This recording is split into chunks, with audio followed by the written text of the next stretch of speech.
me also. Yeah. Sir, actually sometimes some people join who are actually not desired. So this time little control we did. Sometimes some people come and वो बीच में कुछ बोल देते हैं तो फिर वो disturb हो जाता है. And second thing, this also help us create a database. Registration करने से जितने लोग join करते हैं तो we get all the details of the people. So Fatima ji, all set? So here the panelists and attendees are same or they are different? They are different, sir. Okay. Attendees cannot enter into a stage, sir. Okay. Yes, sir. Yes, And sir. At the end, if they want to say something, then only the host when the host allows them to speak, then only they can unmute. Otherwise, they cannot unmute. Okay. Okay. So this is a control. Professor Dilanti. Participants are less at present, right? Sir. Hi, Professor Anil. How are you? Hello, Professor Dilanti. Thank you for joining. No worries at all. I hope you all are fine. Yeah, very good. Yes, it is a festive season now here in India. Professor Dilanti, I know. Yeah, in fact, in your country also, it must be some celebrations. So, Professor. Yeah, next week we have organized kind of a festival at the university with all our Indian students. Yeah, I'm going to be part of it. I'm from a neighboring country, so that's okay. Yes. Professor Dilanti here, our director sir is also here. Professor K.K. Pant. He is traveling, but he has joined. He will give the inaugural address. Okay.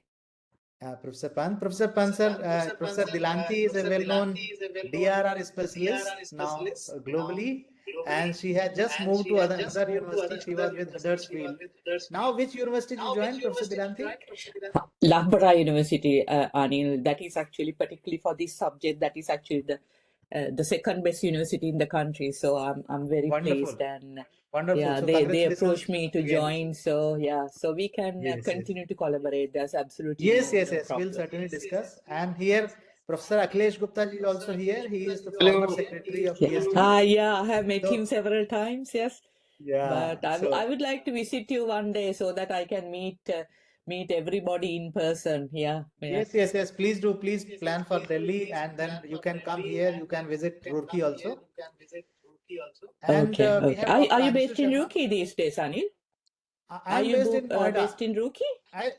I'm based in Greater Noida campus. This is Delhi. I stay in Delhi, and this is a IIT Roorkee has a campus in Greater Noida, where I am based. Okay. All right. Okay. Good. So here, Professor I have been to Delhi Sharma several times before. Yeah, but I want to visit you. I will do that soon. Yes. So Dr. Anshu Sharma is here. He is the co-founder of Seeds. I think you must be knowing. Yeah. So Fatima, who are the other people waiting for?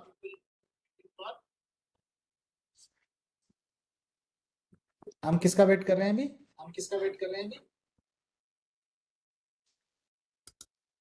अच्छा, Suchismita. Can you give her a call and then we can start? Yes, sir.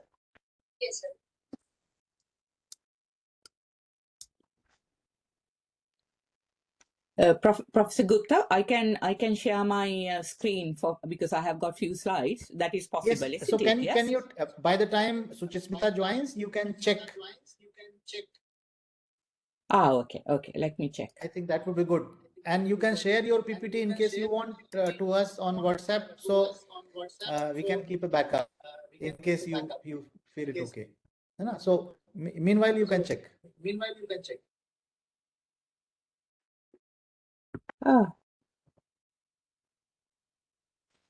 Anshi, would you use a PowerPoint? Yes or no? You should color. It is optional, Anilji. I have a few slides, but so it's up to you. It's up to you. Okay. So if we stay on time, then maybe I'll just 5 minutes. I will use a few slides. All right. So I think Fatima, Dr. Ravi. Oh, And it's Pritha, tough for some I think we reason. can start, and you can talk to Suchismita to pitch into the discussion. Okay.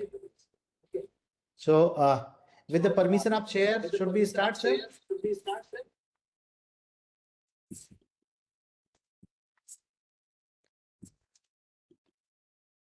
Yeah, who is the chair? Sir, Professor Pant, sir, you are the patron of the organization. So yeah, we'll take 1 minute. Professor Dilanti can check her PPT and then we can start. Okay. Yes, Suchismita is there. Fatima, she is there in the participant. Oh, she joined. Yes, she joined as a panelist. Hello, Dr. Suchismita.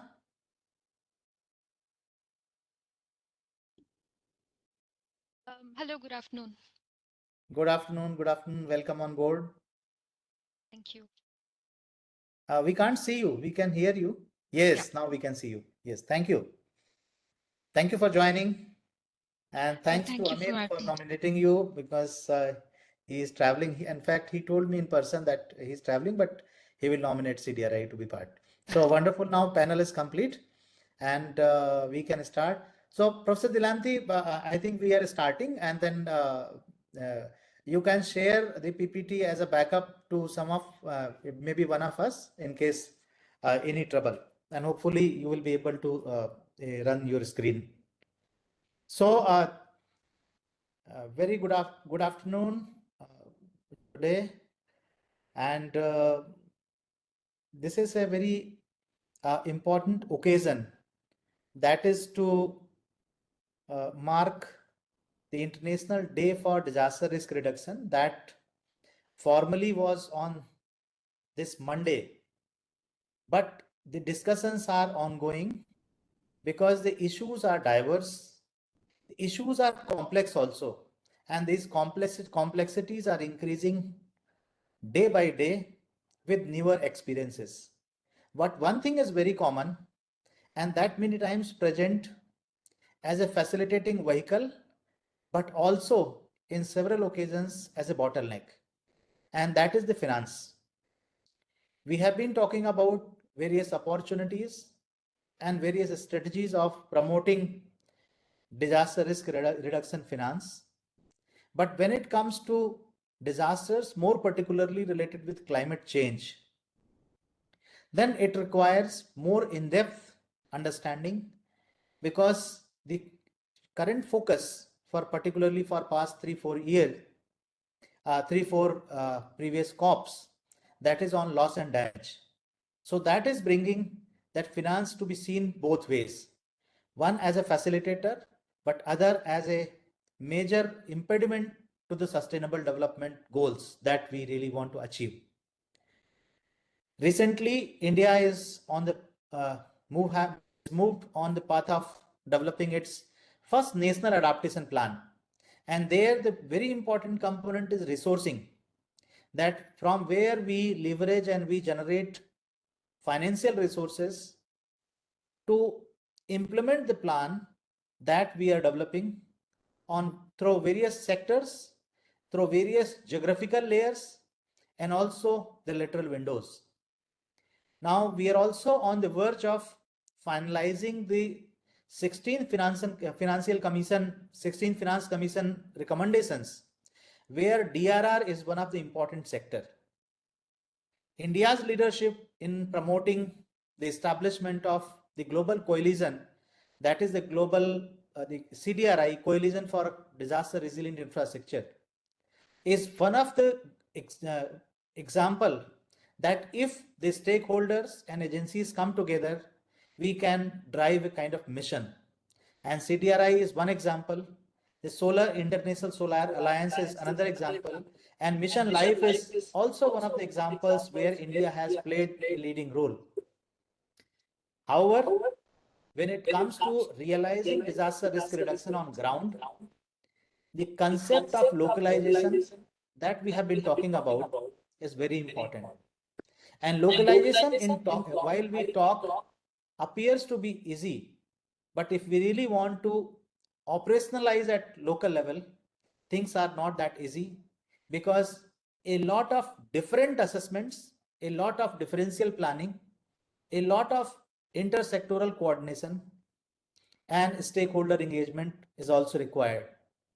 Over the above, at local level, how do we look at the finance? And the recent window that is related with climate change discourse, and under that, the financial opportunities are the opportunities of mobilizing resources to address climate change is also very important component in operationalizing this concept of DRR localization. So this year's theme, that is the financial dimensions of disaster risk reduction. So fund resilience, not disasters. That is the tagline of International DRR Day. IIT Roorkee, along with Government of India and the key ministries of Government of India, has been taking a very important instrumental role in bridging the science, policy, and practice at various levels across all the spheres of disaster risk management and climate change actions, including mitigation and adaptation. Today's discourse, we are going to focus that what are the critical challenges, what are the key opportunities, and what are the key strategies to promote effective financial strategies to address climate change and improve the localization of disaster risk resilience. What the experience we had from recent disasters in Himalayas also bring very critical perspectives. So I'm sure that the speakers will bring the global examples and also contextualizing with the country specific needs also. We have today with us Professor K.K. Pant, Director of IIT Roorkee, who has a very keen interest in the subject of promoting disaster risk reduction and climate resilience. We have Professor Akhilesh Gupta. He is a distinguished professor of IIT Roorkee and also former secretary of UGC and former secretary of SERB, Department of Science and Technology, Government of India, and also the key pillar of India's climate change program. So we feel honored having you, Professor and Professor Akhilesh Gupta sir. We are also very happy to welcome Professor Dilanti, who is a friend professionally and personally, and we have been interacting at several occasions. Professor Dilanti, who comes primarily from South Asia, but has been working in leading institutions at global level, but at several occasions, he always took a chance and joined the Indian deliberations, also including the national deliberations like India Disaster Management Congress, National Platform for DRR, and we have been collaborating. She is also the editor of a journal called Disaster Resilience in the Built Environment, very well-known research journal. So we welcome you, Professor Dilanti, for delivering a keynote address. The Ministry of Environment Forest is also on board since there is a meeting ongoing in the Parliament. So the Deputy Secretary, who is looking after the Climate Change Division, will be joining at the time of her deliberation. We have CDRI on board. So Dr. Suchismita, she'll be speaking on the resilient infrastructure dimension. So before we move to the distinguished panelists, I would like to take the opportunity to invite Professor K.K. Pant, Director IIT Roorkee, for his guiding words and give a line of basically strategy to come up with the key recommendations out of this program. My apology, I missed another good friend, Dr. Anshu Sharma. Dr. Anshu Sharma is the co-founder of Seeds Global and Seeds India. Seeds has been a Netaji Subhash Chandra Bose awardee, the highest award of India on disaster risk reduction. So we are honored to have you, Dr. Anshu, on board. So may I now request Professor K.K. Pant, Director Sir, for your kind words. Thank you, Professor Anil, and indeed it's a pleasure for me to join this this meeting. which is very as far as the disaster risk reduction is concerned, and adaptation fund, because the title itself says localizing DRR through adaptation funds. I think a lot of things are to be done. First of all, on behalf of IIT Roorkee, I welcome all the panelists, those who are sitting right through online mode. I welcome all the participants, those who have joined this very important webinar. Now there is a need when we talk about how science and technology can be taken together for finding out the solutions for reducing the disasters, right, which have happened in the past. If you look at just the case examples of the past, right, whether it was the Bhopal gas tragedy, right, I am talking not only the natural disasters but also the disasters which are happening because of the industrial development and disturbing the ecological balance, that is the climate change and sustainability, which has become very, very important. The glacier melting, I would say that it is whether it is glacier melting or at the same time it is a kind of heavy rain, drought, right, and heavy floods which are coming. And partly, right, the concept of biodiversity, but somehow didn't have done. And because of that, now the issues are coming in terms of the disturbance of the ecological balance. So now soft and young Himalaya. And when you talk about there, the glacier melting is very, very common. There are a lot of lakes which are formed now, and their trajectories are not yet to be clear where to flow. So my apprehension is that how the project should be written, how the funds can be generated in order to reduce the disasters, right, which have happened in the past. So for that, I think the artificial intelligence, data science, these are very, very important tools. We need to work on digital, the real thing, which is very important. And the youth, young generation should be asked to understand these kind of problems through AR, VR facilities. This should be in every course. I think there should give them the idea that being developed when we are talking towards the at the same time, they should understand what kind of safety measures are required, whether it is the industrial processing or when we talk about the life cycle analysis, carbon dioxide generation, terms of generation, and the technologies which are circular economy. Disaster, I'm sure. Landslide, engineering, hydrology, now 23 departments. So in total, 23 departments, data science and artificial intelligence are the department, and 17 centers. And I did that to work jointly as a multidisciplinary team, do the research in such a way that the technology should come right towards the success of the country. And these should be linked with the life cycle as a terms of the resource recovery. Mineral now is very, very important. India imports 100%.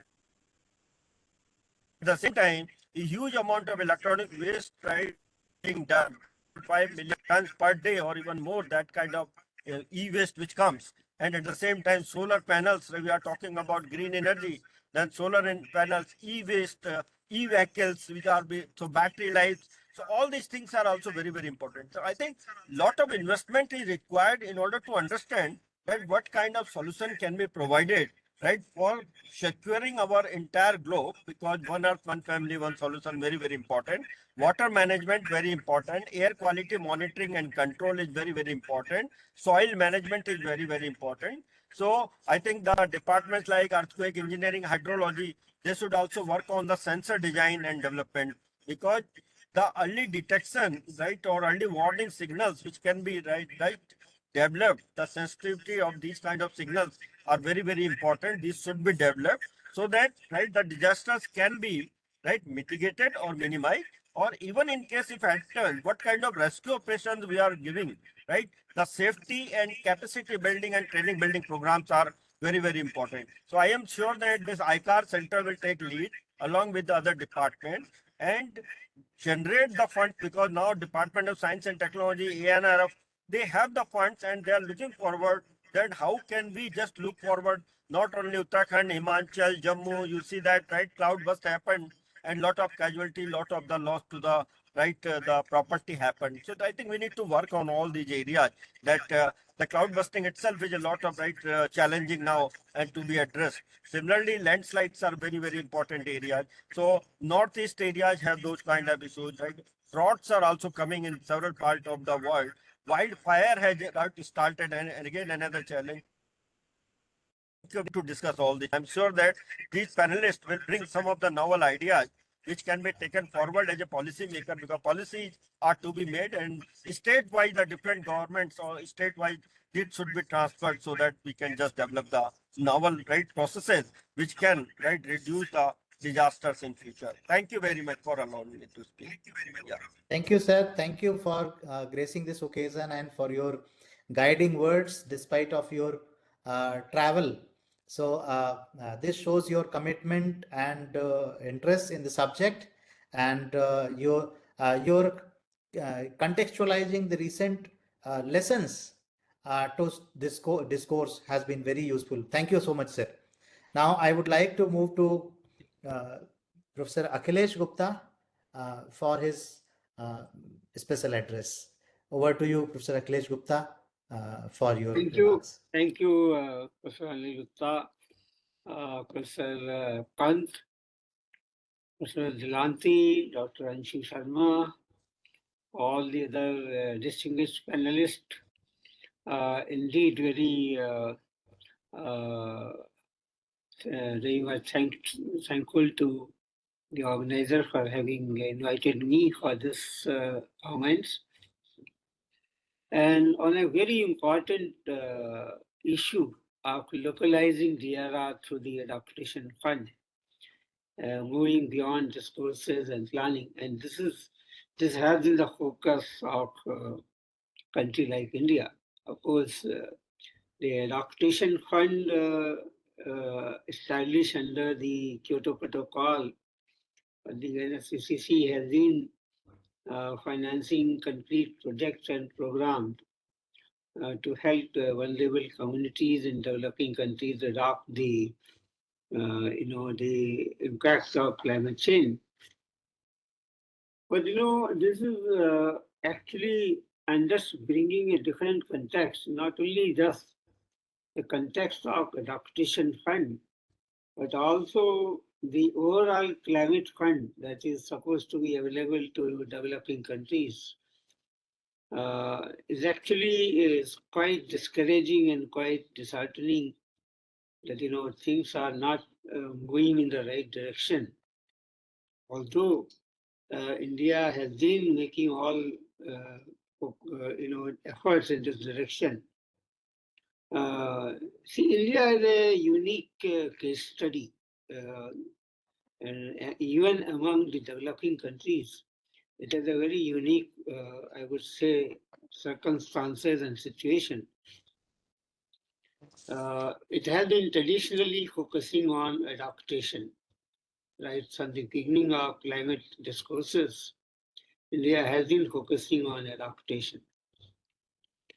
But when I was part of the formulation of National Action Plan on Climate Change, I recall the discussion among the national experts, and they all believe that I think we need to move from just focusing on adaptation to also creating a balance between adaptation and mitigation action.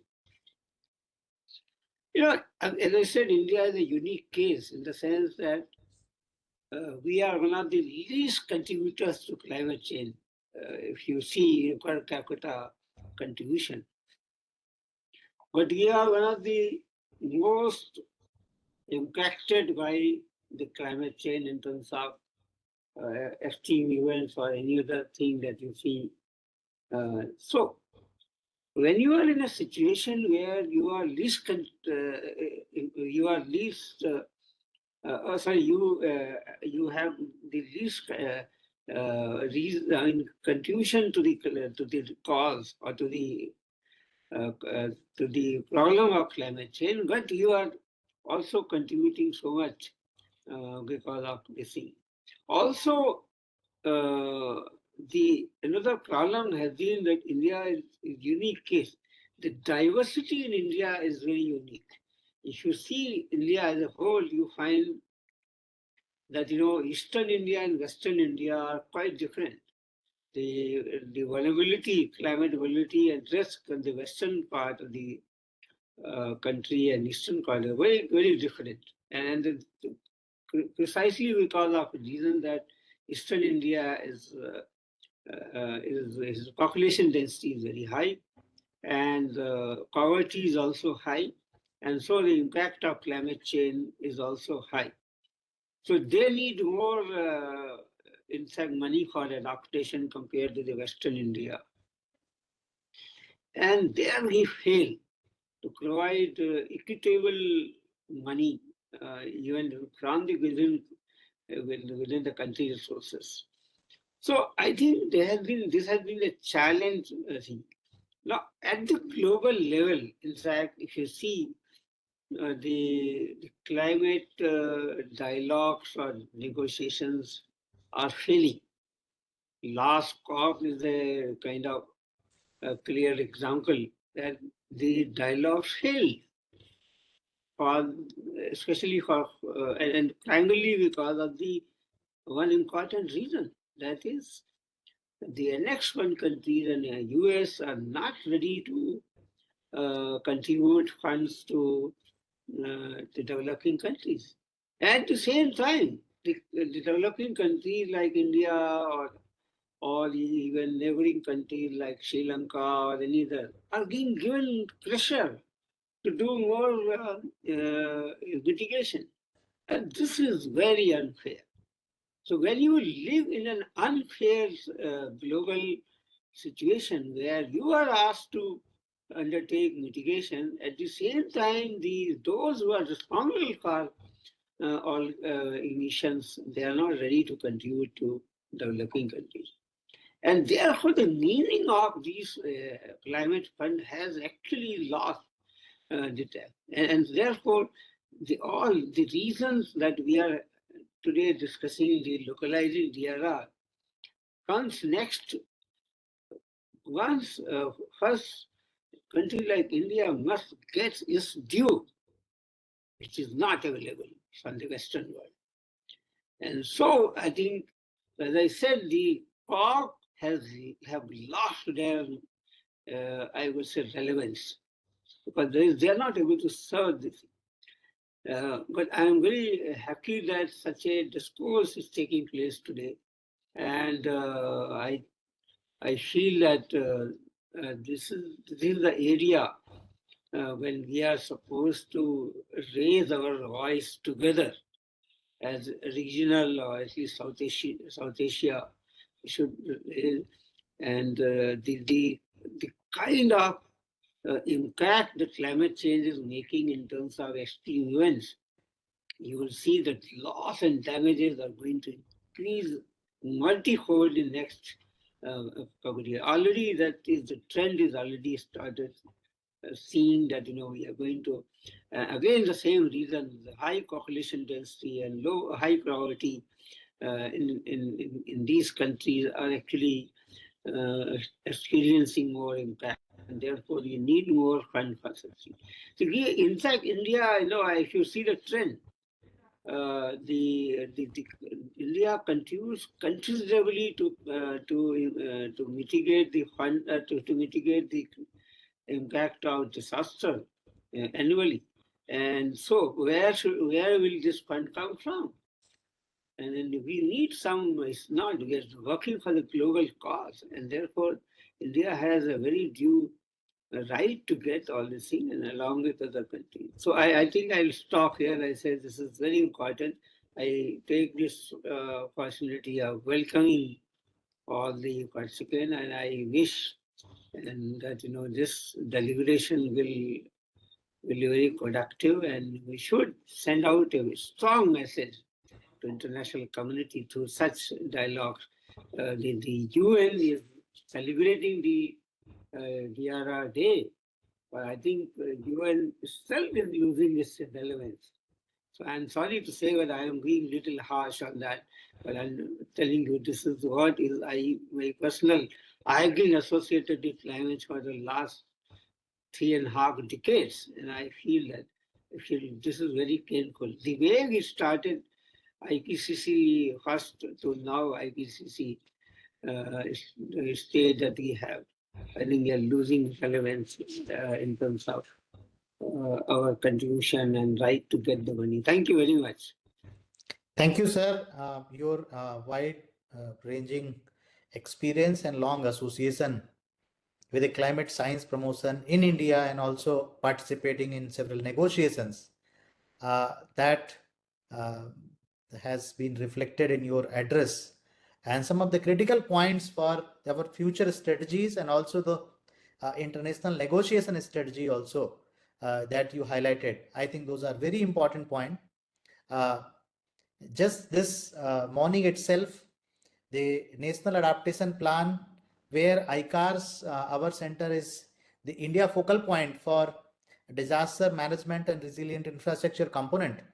So the discussion was there regarding the finances that the India need to address its the disaster additionality that because of climate change.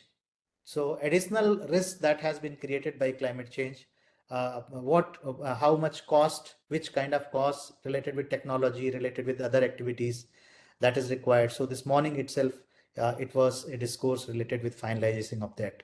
So moving ahead, now I would like to invite Ms. Ruchika Drel. She is Deputy Secretary and she is the focal point from Ministry of Environment, Climate Change and the Environment, Forest and Climate Change, Government of India for developing National Adaptation Plan of the country. And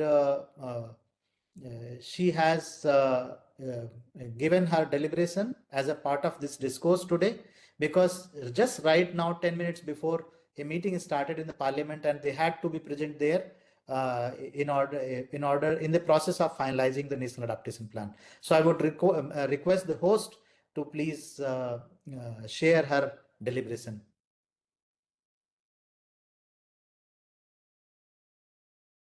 Fatima? Yes, sir. Just doing that. Dr. Ravi, could you just help me in that? Because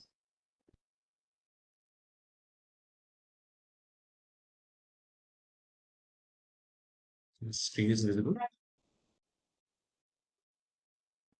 yes, but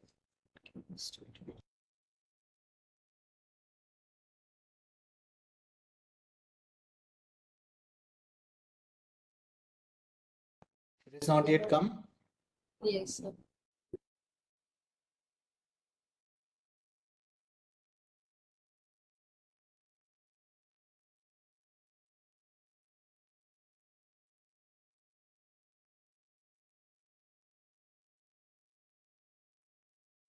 If there is any more technical problem, then we can take Professor Dilanti, her keynote address, and then you can check the video on the sidelines.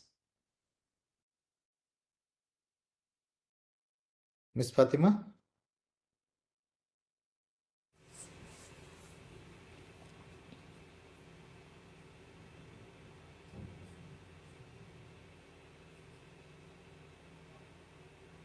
May I request the host to please clarify what is the issue, or we go ahead with Professor Dilanti?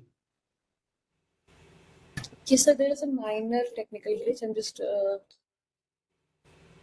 trying to do it in another laptop. Meanwhile, we can go ahead with Professor Vilanti. Have you and shared? After that, I think you did not share. I didn't see you sharing the tried, screen. sir. No, so it was with. I'd asked Prof. Okay, please coordinate.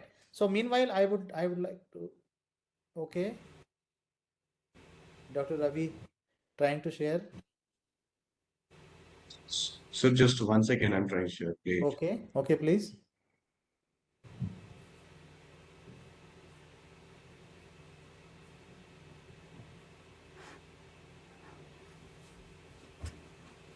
It's visible.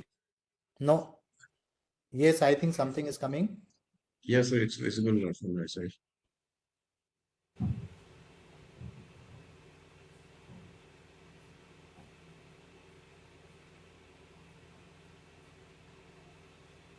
So should I play it? So it's visible? Yes, but I can't see it. I don't know whether other panelists are able to see. I think you leave it, Dr. Ravi, and let us move ahead to Professor Dilanti, and then meanwhile you fix the glitch on the literal. Sure, sir. Okay, so I would like to invite Professor Dilanti for her keynote address. Thanks very much, Professor Gupta. I have actually shared I have emailed you the slides. Will you be able to open it? I think that will be much better than me sharing the screen. Okay, you shared it on email? Yes, yeah. Yeah, it's yeah. Yeah, can you put the presenter mode, please?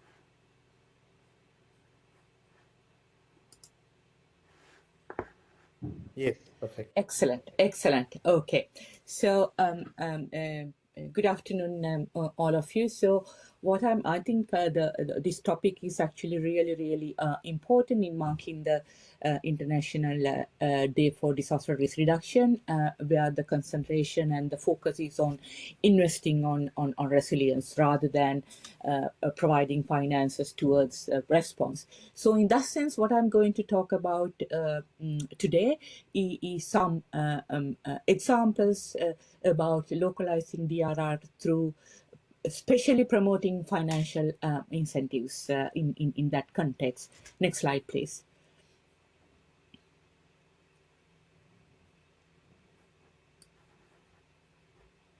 Next slide, please. Right, okay. So disaster resilience housing. So these incentives, I'm going to talk around a key example of disaster resilience housing, which is extremely important at the local level. So I suppose this is actually not rocket science. The primary purpose of housing can be identified as providing shelter. We all need houses of that in some form for us to actually have the shelter provision. And also housing is indispensable to the well-being and advancements of societies, and in terms of having links to livelihoods, health, education, security, and social and family stability. And if we sort of get back to the global agendas and particularly relating to 2030 Agenda for Sustainable Development, there are direct links to the provision of housing via several goals, and I have highlighted some of them here. Goal 9, which is actually to deal with building resilient infrastructure. Goal 11, sustainable cities and communities. Goal 10, reducing inequality. Goal 13 is about taking urgent action to combat climate change, and also Goal 16, promoting peaceful and inclusive societies. That is actually relating to the Sustainable Development Goals. But if we reflect on the Sendai framework, one of the 4 priorities of Sendai framework is to promote investing in disaster risk reduction. Hence, the focus of Disaster International DRR Day in 2025. Next slide, please. So, in setting the scene, today's floodplain is not necessarily tomorrow's floodplain. We know how frequently the flood, for example, floods as a disaster here changes. So in that sense, I think it is actually a fair judgment.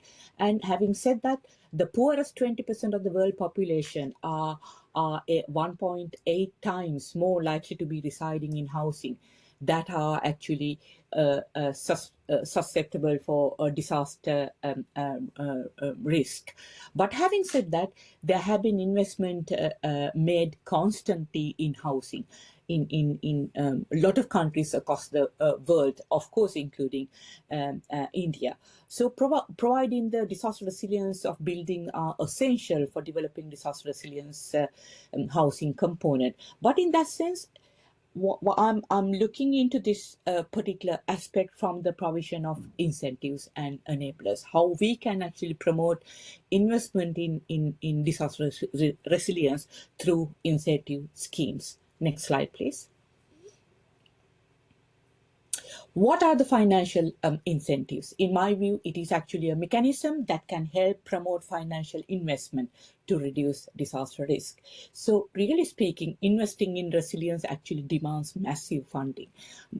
None of us need to sort of argue on that. That is actually the important point. Hence the importance of investment as part of the International Day of 2025. But having said that, there have been actually continuous efforts to promote disaster preparedness and also related investments. And also there have been a lot of encouragements to communities to invest in disaster resilience. But having said that, disaster resilient initiatives still remain challenging. No matter how much we talk about it, how much we emphasize the importance of it, it has been a challenge, particularly encouraging communities at the grassroots level. So therefore, my hypothesis here is that therefore it is necessary to provide additional funding for communities to support and promote disaster resilience, in particular at the local level.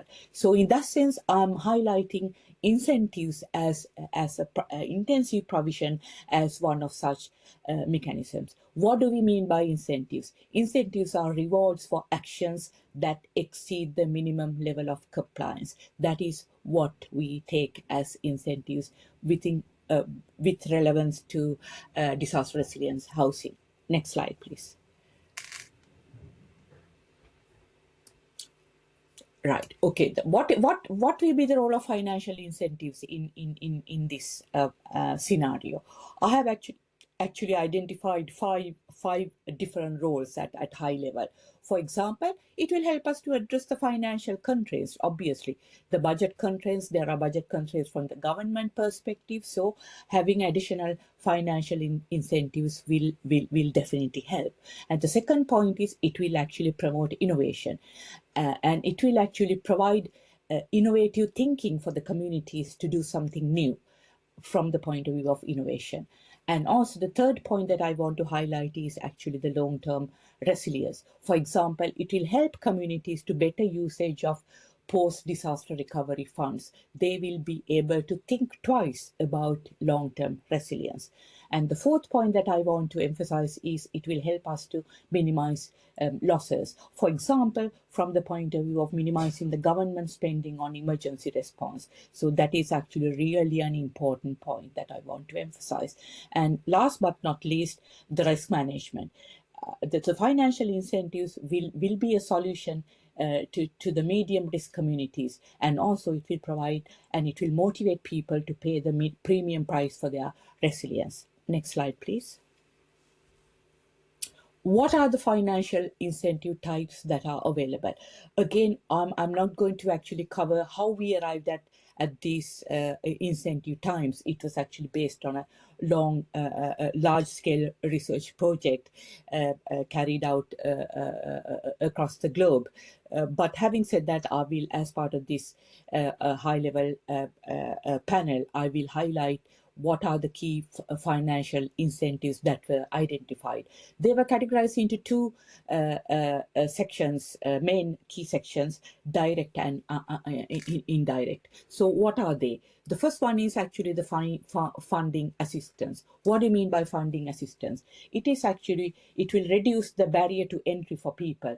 The most direct approach to offset the upfront cost to resilience is actually the funding assistance. So that is actually the first financial incentive type that I want to emphasize. And the second one is actually, we call it pricing signals. What do you mean by that? It is actually sort of making the market work for safety. Pricing mechanisms embed risk into everyday transactions. That is what we mean by pricing signals. lower permit fees, for example, for compliant buildings, and also reduce insurance premiums. So those are some of the examples for pricing signals. And the third category of financial incentive I want to highlight is called tax adjustments. What do we mean by that? It is actually fiscal pathways to preparedness. These are very practical instruments that can be implemented at the local level. What do we mean by tax adjustments? These are actually fiscal instruments, in my view, which actually will send national level signals that that safety is actually a public good. And also tax adjustments for resilient technologies, for example, corporate release for DRR investments, and so on and so forth. So the tax levels can be adjusted in promoting investments for DRR. And the fourth direct incentive type is actually, I label it as money market interventions. What do we mean by that? This is actually, in broad terms, banking on resilience.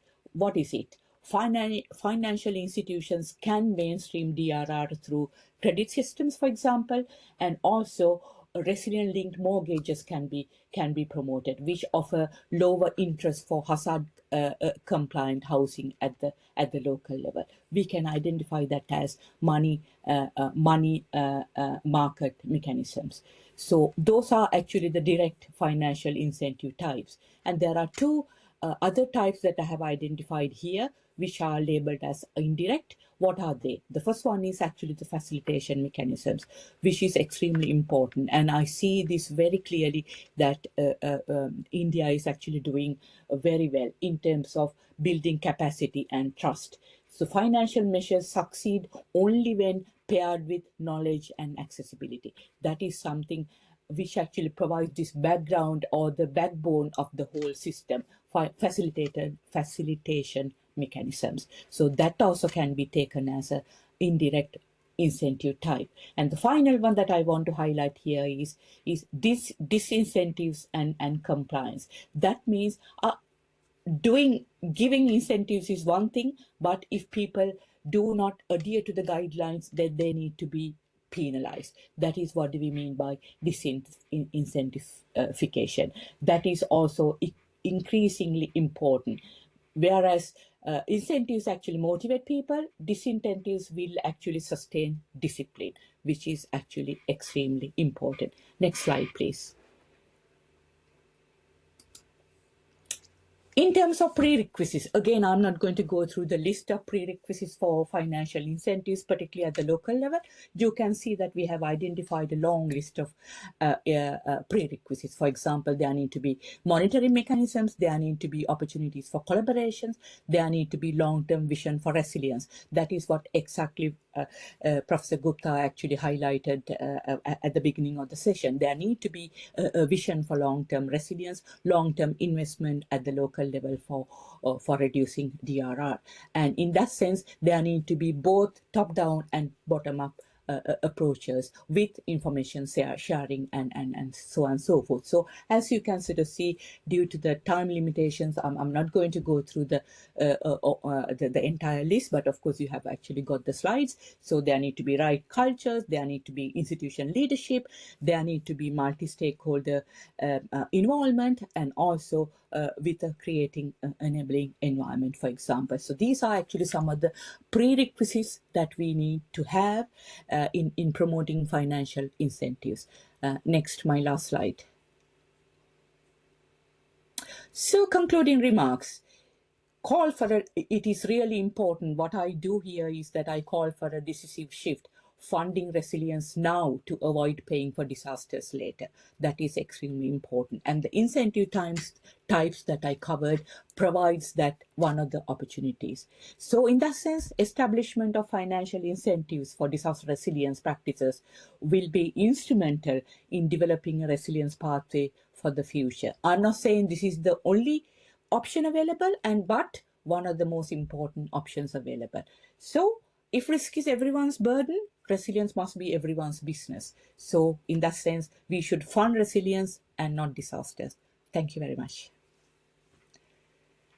Thank you, Professor Delanti. In fact, I was just thinking that the framework of financial strategies for DRR operationalization, what can be the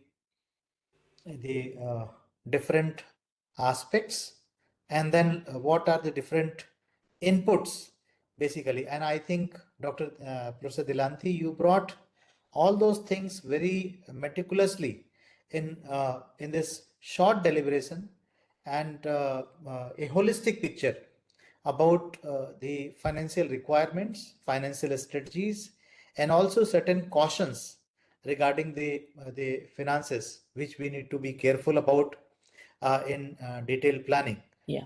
Thank you very much. I think which is very much needed when the globally this particular week, and then certainly it will have a long-term impact also. This week is the week of discourses and discussions.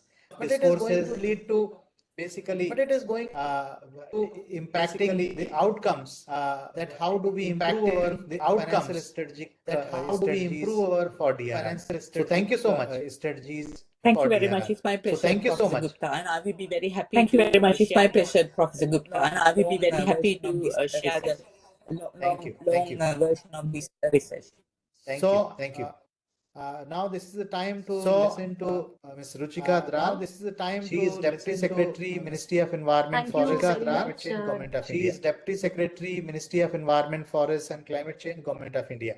Dr. Anil, and at the outset, I'd like to thank the Integrated Center for Adaptation and Disaster Risk Reduction and Sustainability at IIT Roorkee for organizing this very important webinar focusing on localizing disaster risk reduction through adaptation funds, moving beyond discourse and planning. I would say that this webinar being held in the commemoration of the International Day for Disaster Risk Reduction 2025 provides an excellent platform to really deliberate on actionable strategies for strengthening climate and disaster resilience at the local level. The theme of today's discussion resonates very well with India's ongoing efforts to translate national and global frameworks into locally owned action.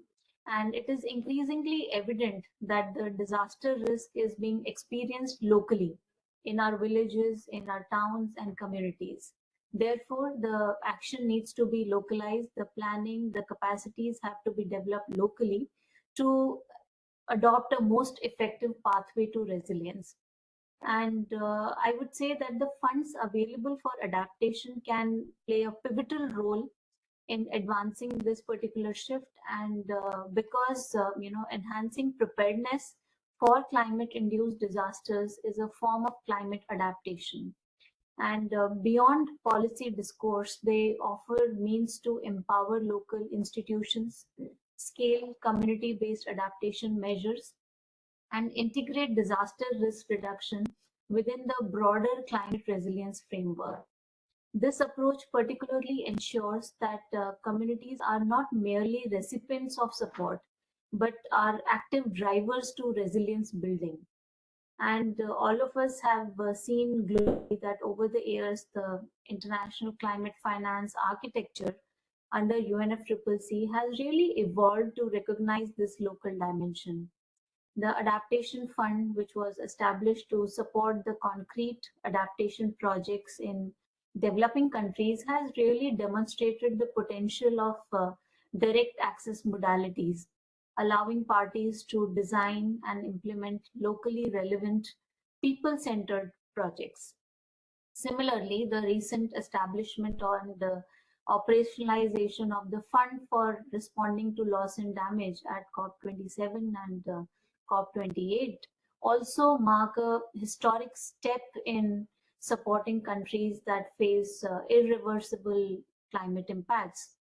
So together, these mechanisms, whether it is Adaptation Fund, the Green Climate Fund, and the Loss and Damage Fund, are shaping a more coherent, complementary, and locally responsive climate finance ecosystem. Whereas at the national as the national focal point of these financial mechanisms under UNFCCC, the Ministry of Environment, Forest and Climate Change continues to play a facilitative role in mobilizing climate finance for both adaptation and resilience building. MOEFCC is also a designated authority for the Loss and Damage Fund, which is ensuring institutional alignment and coherence in accessing multiple funding windows. The regional Adapt for R project, which was launched last year, which focuses on strengthening resilience of vulnerable communities in India to increased impacts of climate change, is a project being implemented in India and Sri Lanka, funded by Adaptation Fund, is a very good recent example of MOEFCC's facilitation role in locally implemented adaptation interventions. This particular project is supporting the community level risk assessment, capacity development and livelihood resilience measures in the states of Odisha, Tamil Nadu and Andhra Pradesh, while strengthening the institutional framework for last mile delivery of early warning systems. So this is particularly an example of how a facilitative role can really bring out the results on the ground, and how the international funds can really play that role in terms of initiating that action on the ground.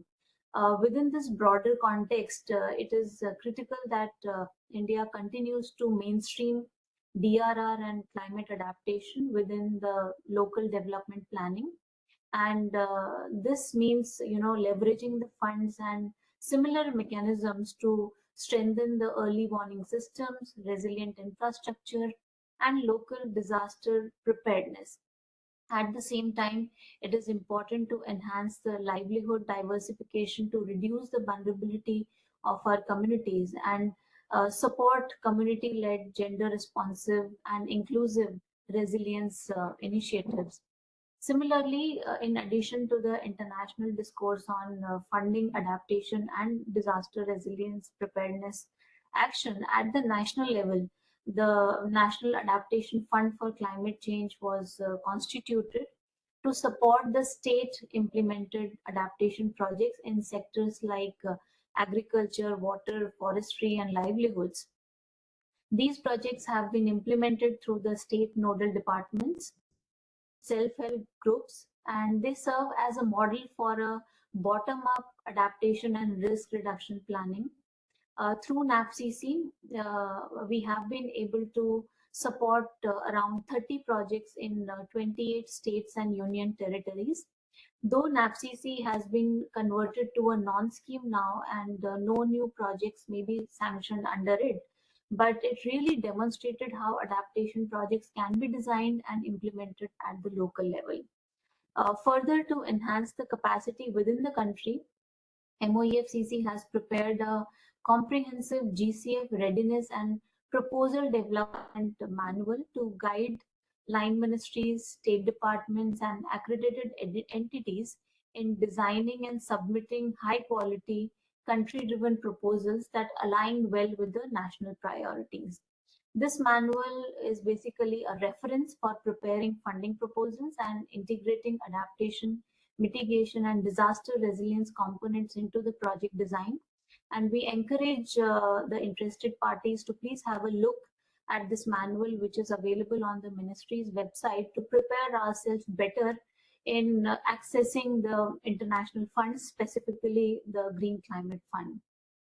In addition to this, the ministry regularly conducts capacity building workshops and orientation programs for the state nodal agencies and accredited direct access entities of the GCF. These trainings strengthen their understanding of GCF policies, the fiduciary standards they follow, and also what are the kind of project design requirements from the GCF board. Additionally, the Center of Excellence on Climate Change Adaptation has been established at IIT Delhi, and it is expected to play a key role in strengthening institutional coordination and readiness through academic research and technical assistance. MOEFCC is currently working on or kind of preparing India's first national adaptation plan, which places a very strong emphasis on disaster and infrastructure resilience as one of the 9 key sectors of the economy that are being focused under the NAP. And the plan identifies the priorities for the sectors, the respective goals, and also the strategies that can be adopted or implemented within those particular sectors to be able to help us achieve the level of preparedness, adaptation, resilience, disaster mitigation that we aim for. And localizing these priorities through adaptation finance will be essential to ensure that the national commitments really translate into tangible outcomes on the ground. So before I conclude, I would like to reiterate that local leadership, adequate financing, and institutional readiness are indispensable for achieving the resilience that truly reaches the last mile. And through coordinated efforts among national agencies, academia, and local stakeholders, we can ensure that the plans deliver the results on ground with right approach to funding. So before I conclude, I would like to once again thank all the organizers to, for having me here in this important discussion, and I wish for a productive outcome from the deliberations forward. Thank you once again for having me there. Thank you. So with thanks to Ms. Ms. Ruchika Drill for our wonderful address. Now I would like to move to Dr. Anshu Sharma. Dr. Anshu Sharma having almost, I would say, more than 30 years of active experience as a professional and also an institutional builder, because he is the co-founder of SEED, and how the SEEDs were established, and now SEEDs is one of the global agencies contributing to DRR in different aspects. Itself is a big story to learn and understand that how the institutional mechanism in the country has come up within the government and outside the government also. So over to you, Dr. Sharma. Dr. Sharma is also primarily a planner, so urban planner, and his perspective of DRR also brings the planning flavor, and his key concern is also on inclusivity. And when we look at localization, I think these are the very important dimensions. So over to you, Dr. Anshu Sharma, for your deliberation. Thank you, Professor Anil, for having me here and for that very kind introduction. My regards to Dr. Pant, Professor Akhilesh, and everyone on the panel, and hello to all attendees. Thank you for organizing this. I know it's a very tight, very concise program in the afternoon. I will be very brief. But with this year's IDDRR theme, which says fund resilience and not disasters, and connecting that with the climate change conversation, I think you have beautifully curated this event. And thank you so much to you and the ICARS team for that. And sir, to start off the week on the IDDRR day itself, even NDMA had organized an event where there was a conversation around how much India is already investing, and we are ahead of many other countries, even some of the developed countries. We have a $28 billion committed funding, which is the disaster funding. On top of that, we are talking today about the Adaptation Fund. But then an image that comes to my mind is something I saw a while ago, where there is an overhead tank which is full. So when these funds are committed, they're like an overhead tank where we have the resources. But when the pipelines start and the tap opens and the water reaches the thirsty, there is, the flow is not as good as you imagine it will become when your tank is full. So we have a legacy of systems which are designed, over decades, over centuries, in ways where It is easier to fund larger programs. It is more difficult to fund smaller things and softer things. I'm also reminded, Professor Anil, that the inaugural event, at least for me, the first event that I attended in ICARS was an amazing roundtable you had organized on the theme of wetlands and people and participation in wetlands. And therefore, over the next 5-6 minutes, I'm going to just talk about one part of where I believe we need to focus more on people-centric programming and people-centric financing. No matter how many billions of dollars we commit, our problems will not be solved by mega projects. They will only be solved by lots of small initiatives that will happen on the ground, much closer to the people that we talk about. So with your permission, sir, I'll just take about 5 minutes to share a very quick slideshow, if I'm able to get it to run. If it is problematic, I'm just going to give it 10 seconds, and if it doesn't work, we'll just move on. A moment, and please let me know if you can see a slideshow. Yes, sir. Okay, I'm trying to make it into a presentation mode, and I wonder if it will work. It does work. Okay. Now there is what I did want to say. Abhi Ruchika ji spoke about the last mile, and that's something we all always worry about. But you know, in these years of work, the little work that I've done with communities, it's very interesting how they see their mile as the first mile. You know, it depends on where you are standing and how you're looking at what happens. And they believe that with their actions, what they do on the ground is actually the first mile, and from their perspective, we are the last mile. So I think this piece to talk about is around how our last mile connectivity needs to work if seen as the first mile. So I'm going to share a few slides, Anilji, from recent work that has been happening in Jammu and Kashmir under the umbrella of the government and the departments involved on wetlands. And GIZ has been supporting a part of it, and we have played a certain role. But this is the story of what happens when adaptation actions and very small funding moves to people and gets deployed where people are. So if we look at these communities, and I'm talking about the work that has happened around 4 wetlands, and the work focuses on communication and capacity building, education, participation, and awareness. And if we look at the stories that have emerged over the last 2 years, the one thing that resonates really well is that more than us, people on the ground, the old and the young, understand that this is about their future. It's not about a natural resource that just happens to be around, but their ecosystems, in this case wetland ecosystems, but could be anything. This is where the future belongs and is rooted, and if they lose it, they will lose everything about their future. And when they say this, when you speak to people on the ground, you realize that what we see from our end is a problem, is a climate change issue, which still starts appearing like the tip of the iceberg if you start digging at what problems emerge when you try to turn that tap on and make things happen on the ground with the people. What happens around livelihoods, what happens around gender, what happens around dependency of even things like agriculture, which may not be directly adjacent to the wetlands, how there are different kinds of gaps and ambiguities that hurt us.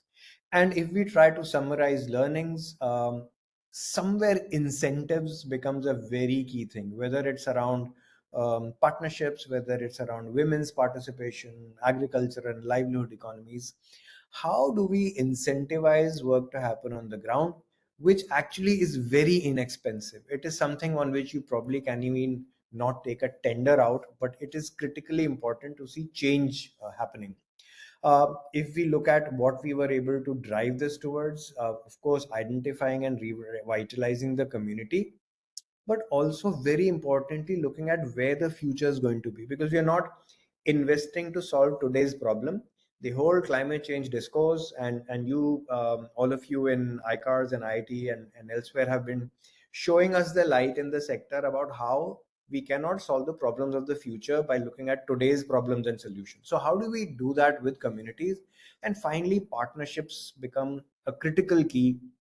How do partnerships that are newer, more diverse, more innovative help us make this happen? So talking of communities, we often say communities as one broad brush theme, but even with these little four wetlands, as we tried to break down, we identified a very wide range of stakeholders, including women, the local youth, community-based organizations, very importantly, the local media, and various stakeholder groups around their livelihoods and trades. So this is something that was critical. I'll quickly talk about a couple of activities. We did many things over there, but one which was around students and the local youth trying to mobilize communities, and they turned out to be far better mobilizers than even professional social workers and all of us could go there and do. You're seeing these images from various locations across these water bodies, wetlands that we worked in. And the second was not just mobilization and conversation, but they triggered activities that can happen on the ground. Activities around local, setting up of systems that would build capacity, around networking with people, around creating content for capacity building, around doing pilot activities that could make things work on the ground. I'm being very, very brief, conscious of the time that we have today. But I think in a nutshell, we talk so often about nature-based solutions. We talk about innovative finance.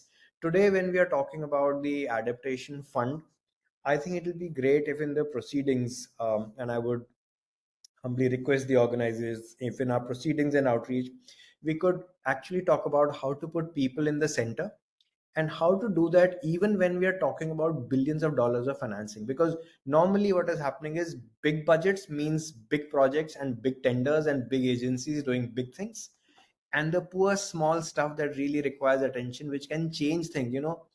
With that same amount of money, we could trigger 1 million champions across the country, across the continent, and we somehow have in the past not fully tapped into that potential. I would urge this platform and our links with the ministry and all arms of the government to see how we can bring about this change, how the small change that goes to small people can create big impacts. Thank you very much once again for having me here. Over to you, Professor Gupta. Thank you, Anshuji. I think this case study has been a very important contribution to this discourse. And this also strengthens this idea that we need to find out more such case studies to strengthen our case. And this is very important because when we say localization, so localization, it is basically the people who matter there. And then certainly keeping people at the center there, then certainly the issues of technology, the issues of the resources, issues of the interdepartmental coordination, many things will come. But how do we ensure that people are at the center? I think very strong message from your side. Thank you, Dr. Anshu, for bringing this issue on the I would say table. And now let us move to CDRI, because whatever we say, the costs, when we say costs, so major costs are associated with infrastructure. But how do we look at the infrastructure in the current context? What we have been talking about infrastructure 20 years back and what we say now, I think the perspectives are changing. And how do we look at the issues related with financing and more particularly adaptation related finance to leverage DRR or resilient infrastructure? So over to you, Ms. Suchishmita Mukhopadhyay, who is the lead specialist with CDRI. CDRI is a reputed global organization established, promoted by India. So over to you for your deliberation. Thank you, Dr. Gupta, and thank you to all the panelists. I think we've had some great opinions and great perspectives coming forward. I will focus very specifically, as Dr. Gupta mentioned, on the importance of recognizing infrastructure resilience to be at the heart of the climate crisis. So what we're looking at today is that infrastructure is extremely essential to the economy, but it is also acutely exposed to climate hazards. And we are seeing this more and more through the various extreme events and the disasters that are happening across India, across the globe, all owing to climate change, to other natural hazards. So, and we all know that the world is building infrastructure at a very fast pace. Estimated 75% of the infrastructure that's needed by 2050 is yet to be built, mostly in the global south. So, I mean, it's a given that without integrating disaster resilient infrastructure into adaptation strategies, we are actually at the risk of locking in trillions of dollars worth of assets that really become vulnerable to climate induced disasters. If they fail, and then the cost of repair, they are disrupting lives, livelihoods, supply chains, the service continuity, entire businesses. So what we are really saying is that embedding disaster resilient infrastructure or disaster resilience into infrastructure, right from the planning to the design to implementation, operation and design, is really a part of a nation's adaptation strategy. So a lot of different organizations, lot of different countries are already looking at this aspect in their national adaptation plans. But if they are not, then they're likely to miss a critical lever for protecting communities and economies at large. And it's all quite interconnected if we look at it. So, till a few years back, or even till recently, or maybe even in the current context, we are only looking at infrastructure as for economic growth, that infrastructure is required for accessibility, it's required for the overall development of the country to meet the development goals. But the resilient infrastructure really does underpin adaptation across different sectors. If you're looking at roads, ports, energy grids, water systems, or even health facilities, they are all enabling assets for the adaptation actions, right from early warnings to ensuring the food security. If any of these sort of assets or infrastructure systems fail, adaptation gains are also going to collapse. Infrastructure, as we all know, it's not a sectoral concern. So it's not just about a project, but it's also systemic. Everything is interconnected. Even one single point of failure, for example, say a power substation that's inundated during floods, that can cascade into multiple sectors. It can cut the water supply, the health services, economic activity, everything sort of goes down simultaneously. And as I mentioned earlier, it impacts the service continuity, it impacts businesses. We are seeing in our in the hill stations, we are seeing that it's impacting tourism majorly. There's loss of lives, there's loss of livelihoods.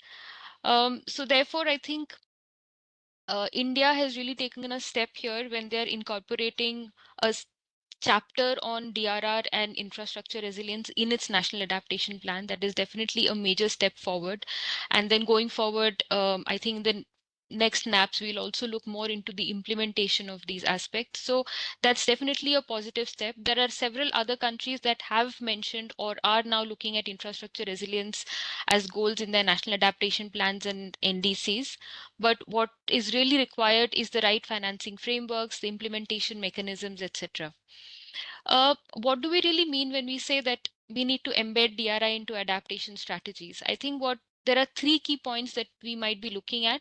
One is to identify the adaptation, the critical assets that are important, and to prioritize them in the planning. So which are the infrastructure sectors that are really impacting the economy? Which are the hazards that are getting impacted? That needs to be understood and to be prioritized in the planning process. There is a need to ensure that hazard mapping and risk diagnostics feed directly into the project design right at the beginning, and also to build resilience into the full infrastructure pipeline or the infrastructure life cycle, from planning to financing to construction, maintenance, and the monitoring. If we look at the aspects of, so there's another point that I'd like to bring forward here.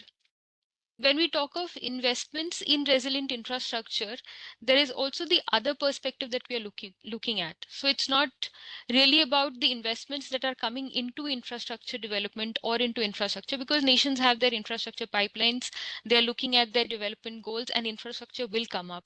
But what we also need to look at is to prioritize the investments in a manner that the infrastructure systems become resilient. So therefore, the investments that are going into infrastructure need to prioritize resilience. And I think that is where there is a lot of support and capacity building required to include this in the policy, in the governance, in the project design. So therefore, technical assistance to really include resilience into the project design at that stage, capacity building for that, which would bring back to the earlier point that was made on bringing research to practice. So therefore, innovations, research, and then actually implementing it and bringing it into practice. Also, how do we make the national infrastructure pipelines resilient? All of these aspects will become extremely important when we talk about investing in resilient infrastructure. So one is investment in infrastructure, which will happen in any case, but what is important is investing in resilient infrastructure, which can be strengthened through local institutions, through capacity building, through innovative financing mechanisms, through multilateral collaborations, partnerships, etc., through community-based approaches, more participatory planning of infrastructure, and also some of the hybrid approaches, say like nature-based infrastructure, and then combining it with the traditional engineering practices. Just to give a few examples from the work that CDRI has been doing, and as Dr. Gupta mentioned, CDRI was established to demonstrate India's leadership in climate adaptation. It focuses on mainstreaming infrastructure resilience. Our aim really is to promote the development of resilient infrastructure um, as an imperative to advance the sustainable development goals, the climate goals, to bring overall prosperity, and also the DRR goals. So basically, what we are trying to say is that infrastructure resilience really sits at the center of all of the major global agendas that we are working towards from now until 2030 and perhaps beyond. What we really do is to we serve as a global thought leader and aggregator of knowledge and resources. We are trying to build the evidence to say that what is the advantage of really beginning to invest in resilient infrastructure. Um, you would be aware of the Global Infrastructure Resilience Report, which is our annual flagship report, biennial report that we first released in 2023. The next version is coming up in 2025, and that specifically talks about demonstrating the benefits of increasing investment in infrastructure resilience, something that we call the resilience dividend. So if you're investing in infrastructure resilience today, that might look like a cost, but in the long run, the cost of inaction or the cost of really rebuilding and recovering from the impact of a disaster far outweighs what we are really investing into infrastructure resilience at that point. And this particular body of work builds the evidence for that. And then we also have the Global Infrastructure Risk Model and Resilience Index, which is the first fully probabilistic and publicly accessible model that estimates risks from major hazards across key infrastructure sectors. So going back to my point where what is really required in terms of infrastructure resilience is to prioritize the assets where focus is required, to prioritize what is the impact on infrastructure sectors. Tools such as this actually help a country understand what are the risks to its infrastructure from different hazards. So again, investment in such tools and methodologies and frameworks is extremely relevant to make the understanding of resilience more widespread, and also to really start then looking at the financial risk matrix for infrastructure assets, and then incorporating this into the current and the future climate scenarios.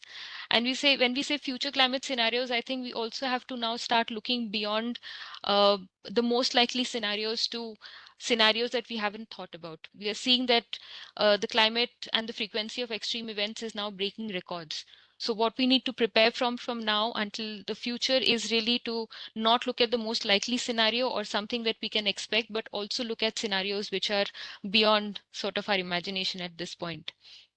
Which brings me to the point of the importance of integrating climate risk assessment into the core infrastructure planning.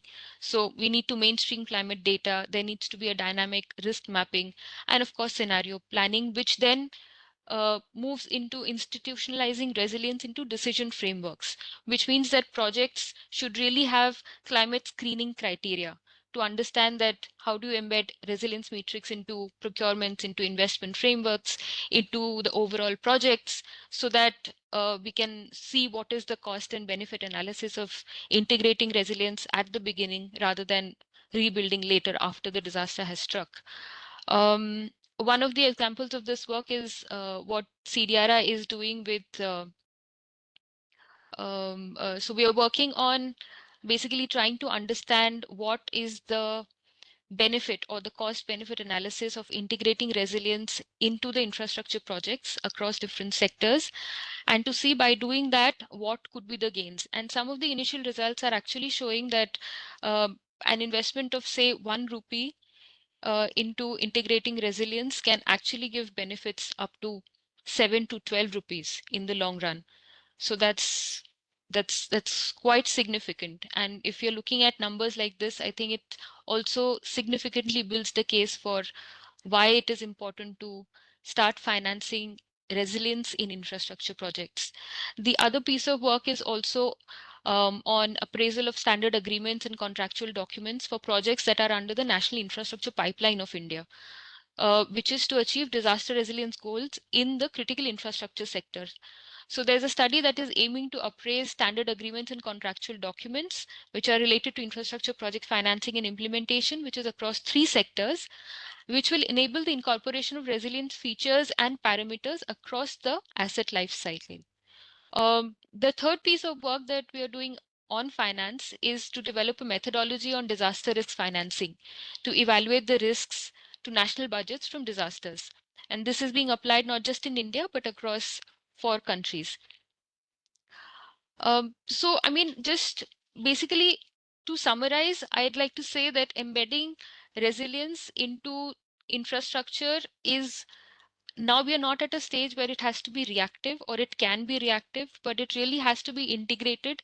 The planning has to be anticipatory, and therefore all the infrastructure that we are building or we are about to build has to integrate resilience, for which we need to invest in capacity building, we need to invest in data, technology, and innovation. We need to invest in the analysis or building the evidence to showcase the resilience dividend. There is a need to promote innovation and research and then take it on ground, move it to practice.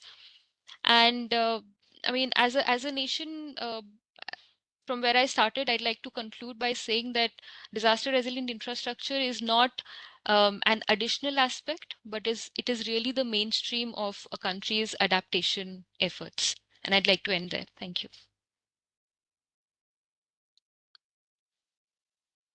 So thank you, Suchismita. I think you provided very important dimensions, because even if we look at the PDNAs, the previous PDNAs, the focus was mainly on tangible dimensions. So there has been a phenomenal change in understanding about the infrastructure also. And now the functionality of the infrastructure is more important. And with CDRI, the understanding of infrastructure is bringing a very different and a very holistic perspective. So this is very important. And you brought in the recent developments also. And in fact, listening to the previous speakers and your deliberation, it prompts me to think that we should not stop here. We should have follow-up discussions, and maybe we should think of a kind of a policy paper that which are the innovations, the windows of innovations in promoting disaster and climate adaptation finance. That also we need to look at. And the conventional or the whatever the existing financial strategies are there, where are the basically nuts and bolts which need to be reviewed and relooked, so that basically exactly what is required, it gives the correct outcome. So thank you very much to be part of this deliberation, and thanks to DG CDRI and you for supporting this discussion. Thank you. So we have Professor Dilanti, Dr. Anshu, and you. So I suggest that if we have any questions from the audience, we can take the question, or if there are no questions, then we can take a final message, maybe one-liner or two-liner message from our distinguished panelists. So I would like to come first to Dr. Anshu after this deliberation, as I also think that it should not stop here, but can we think of a very strong follow-up and come up with something that can help us advocate globally, but also to basically look at the nuts and bolts locally. So I think that's very important, that the connect between what we talk at the COP are the global discourses, and what actually percolates down to basically the ground level, and then the feedback mechanism, that how effectively the feedback from the ground is actually taken to the cycle of the discourse. So to here, I would like to listen from Anshuji, and then I'll come to Professor Dilanti, and then finally to Suchismita. Over to you, Anshuji. Thank you, Professor Anil. In this last, 1 minute thing, I would only reiterate exactly the way you said that, where we are, we see COP as one event and we see the GPDRR as another event. We see Ministry of Environment, Forest and Climate Change as one line and MHA as another line. We see the Adaptation Fund and we see the National Disaster Mitigation Fund. But when you go down to sub-district levels, whether it is government officials, NGOs, others dealing with events and stresses, or it is communities, it doesn't make a difference which pot or which ministry you're referring to. It is the same problem. Many of these problems can be addressed through different routes or multiple routes, including the climate change funding that is available to the sector and the disaster management funding. I think ICARS today is positioned at that very sweet spot, the right place, which is the space where we can make these bridges. The conversations you have initiated, the space you have created. I would urge ICARS and IIT Roorkee to please keep this conversation growing, bring more people into it. We are all standing here in full support with you. And I hope that, what we speak about here will echo very far. And with the kind of collaborators we have, there's a lot more that we have to do. And I'm glad finally we are talking about money, the finances that will really make these things go far. Thank you once again, Professor Anil, and everyone at ICARS and IITR. Thank you, Anshuji, for summarizing, in fact, the whole discourse. In fact, like if we say that we have a funnel, and finally what need to percolate to the longer pipe of a process. So that you did. Thank you, Dr. Anshu. So now I would move to Professor Dilanti as a final message, that how do we really take this agenda forward? So I think that's very important. So it should not remain just a discourse that, okay, we brought excellent deliberations, we had excellent examples here. How do we really take this lessons of such kind of discourses forward, so that we can really create a dent, or we can bring change in the mindset, and we can bring change in the governance, particularly at the local level? Over to you, Professor Dilanti.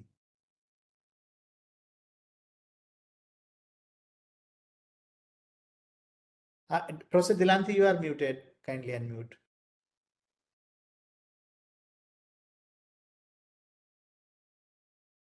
Kindly unmute. Host, would you help?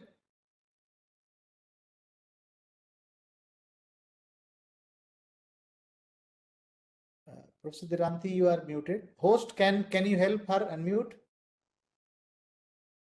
Thank you very much. Thank you. Yes, Thank you. Thank you very much, Professor Gupta. I think the session is actually very rich, and it highlighted the high-level initiatives that are taking place in India, and also getting down to national, subnational, and also to the local level. And actually, you identified some important points, Professor Gupta, in terms of what next.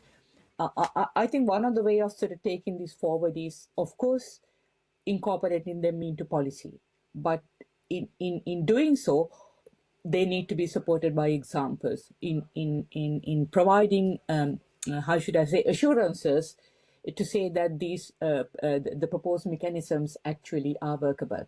So in that sense, I suppose at local level, if we are to actually promote investment, then what are the mechanisms that will work with supporting evidence as best practices that needs to be incorporated into policy guidance. So in that sense, I think we all then, if that happens, we all can be happy that events like this is actually very useful in communicating the latest research and the current thinking into policy, Professor Gupta. I think that is actually the key. And I think you suggested during your interventions that doing a kind of a policy brief, vision paper is ideal. I think maybe just 2 pages so that the policymakers can pick up and incorporate them into their policies is a very, very good idea, and very happy to contribute if that is the case. Thank you very much, Professor Gupta. Thank you.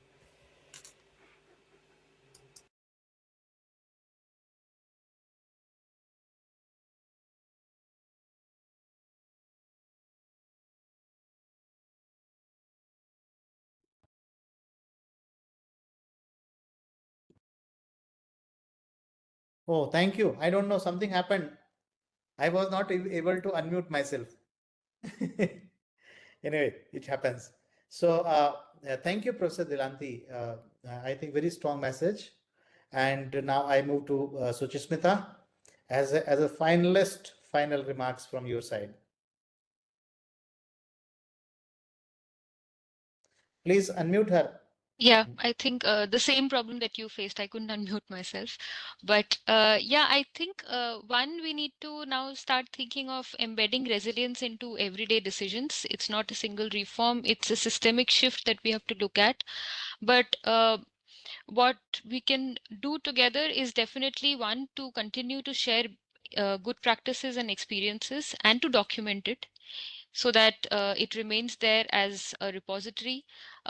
We've been doing some of this through the G20 compendiums that we've done, but there is such a vast range of actions that have already been taken. It is important to document it and then to disseminate so that these can be replicated, scaled, localized in different contexts. And then, of course, it's capacity building at different levels is extremely important, whether it is departments, whether it is government officials, whether it is training the next generation of professionals who understand resilience and then can incorporate it into whatever they're doing in terms of planning and designing. That will be important, and we continue to have multi-stakeholder, interdepartmental, intra-departmental collaborations. So I think these would be the 3 key messages from my side. Thank you.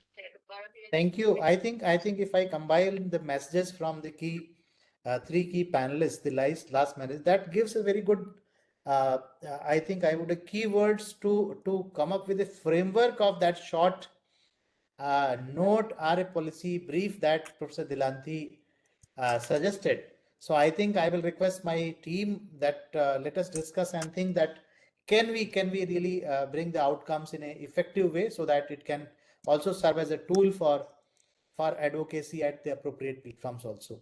So I thank all the attendees of this program.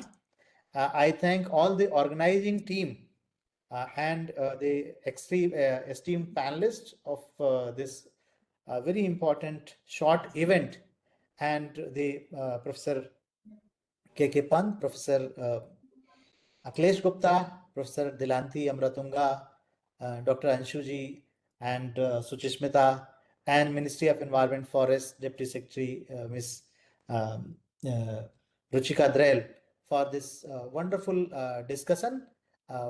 I think it has given some very important leads for further discussion, and also it has also helped us identify some of the gray areas where we really need to go and identify work for identifying the realities or the ground truthing, I would say. And thanks to our IT team for the all kind of support which has been provided for the successful conduct of this discourse. So thank you very much, and let us keep connected. Thank you. Thank you. Thank you. Bye-bye. Bye-bye.